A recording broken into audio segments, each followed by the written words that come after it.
What do you want to create? What stories do you want to tell? What paintings do you want to paint? What communities do you want to build? Thorn here, and I'm back to ask, what do you want? What do you really want? Think about it. Ponder it. What is the first thing that arises when you ask yourself the question, what do I want? What arises when you ask, what do I need? And what arises when you ask, what do I desire? What is my deepest wish? Or what is even a surface wish? A surface want, need, or desire? The depth and importance don't matter. What matters are the choices we make around these questions and our answers, the decisions we make. What matters are the intentions we set around what we say we want, need, or desire. And next comes, what are we willing to do about it? So I've talked before about will being intention in action. Intention without action is intention that's devoid of magic. It's devoid of purpose. It can actually undermine our life purpose. Intention without action undermines what we say we want. Every time we speak words to set an intention or to state a want, need, or desire that we then don't back up, and a lot of us don't back that up repeatedly, we live in states of fear, of shame, of insecurity, of anxiety, of disenchantment, of cynicism. Each of us has a different quality, a different complex around all of this. But our specific complexes only matter in that they give us a deeper understanding of how we work. What makes us tick? What stalls us out? What moves us forward? My second question is, what inspires you right now? What do you want to create? What stories do you want to tell? What paintings do you want to paint? What communities do you want to build? What stories, art, and music and movies are you taking in? What is your current relationship to the natural world?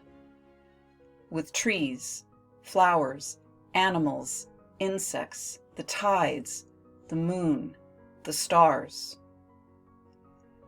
All of that works itself into this picture too. All of that brings us into direct relationship with the cosmos, which then supports our relationship to what we think we want, need, and desire. So the next step in this conversation is to say, am I willing to back up my words, my wishes, my wants, needs, and desires with action? And what is that next action that I need to take? And what is the next action I am willing to take? What's stopping me right now? Is it insecurity? Is it fear? Is it fearing visibility? Is it fearing setting boundaries? Is it fearing saying yes? Is it fearing saying no? Do I fear failure or success? Whatever it is you fear, sit with that for a moment. It's okay to have fears. But the thing I'm trying to get at here is that sometimes we say we want, need, or desire things that we don't really. And our inability to follow through is trying to point us to something. Maybe we want something fresh. Maybe we need to head in a different direction for a while. Maybe we actually need more rest, and a lot of us do. And we need to take care of our physical health instead of starting a brand new project, or taking on someone else's stuff, or people pleasing, or trying to be more grandiose than we really feel.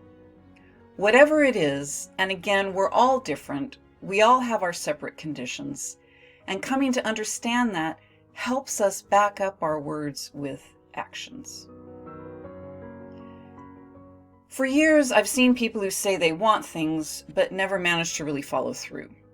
They might do the bare minimum, but when it comes to actually pushing through and crossing that threshold that's going to bring them into the world they desire and manifest the novel series, or the movie, or the recordings, or the paintings, or the relationships, or the health, or whatever it is, they continuously fall short.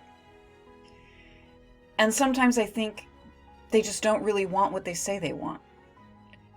And other times I do think it's some amalgam of fear, insecurity, complexes, critical voices, whether they're our own or from friends, family, teachers, whomever. Those critical voices can get stuck in a loop inside our heads, and they're blocking us from moving forward. And they're blocking us from working our magic in the world. I know in my past, I've said I wanted things, but really I was approaching the entire thing with my arms crossed, my energy field closed in, because I didn't really want that thing.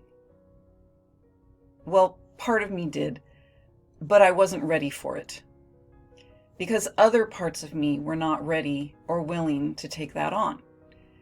So I had to work with those resistant parts first and figure out what they really wanted, and then bring them fully on board. And other times, for example, for years I said I wanted to write fiction. And I practiced writing fiction when I was young, but I never really broke through that barrier. I had a lot of unfinished projects, several partial novels, stories I would labor over for a year, which is ridiculous. I would polish all the edges off of them, trying to make them perfect, and that perfection undermined this thing I said I wanted, which was to write stories. Finally, one day I said, oh, writing stories, writing fiction right now is a fantasy, not a desire. So for now, I'm going to set that aside. I'm going to focus on writing nonfiction. I'm going to focus on teaching and communicating my truth in other ways. And then years later, I was ready. Fiction came knocking back at my door. Characters entered my head and started speaking. And I sat down, I made a commitment, and I said, here is what I'm willing to do. And what I'm willing to do is write novels and stories and start studying with teachers who know what they're talking about. So I turned what was a fantasy into a desire, backed by life force, backed by energy, backed by intention and my will and willingness. And therefore, I was able to set my intention into action and produce an amazing number of novels and short stories and other projects. And that's just me. I encourage you to listen to yourself. Listen to what you're telling yourself through your words, through your thoughts, and through your actions. If you say you want something or desire something, and you continuously manage to not do the things to bring that about or to help bring that about, ask yourself, what parts of me don't really want that? What parts of me have fear or anxiety or some other issue around this? Do I need to set it aside for now and engage with something else? Do I need to see a therapist? Do I need to have a stern talk with my critical voice and say, get out of my creative office? Do I need to light a candle? Say a prayer? We can take a breath and say, bring me into my magic. Bring me into my creativity. And bring me into the life I truly desire. That is my wish for you. And I hope this was helpful, and I hope you find a way to back up your words with your actions and stop undermining yourself. Because the world needs magic. The world needs creativity. And the world needs us all to show up in as many ways as we possibly can right now.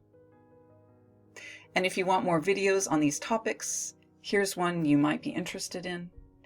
And if you liked this video, please push the like button and have a wonderful day.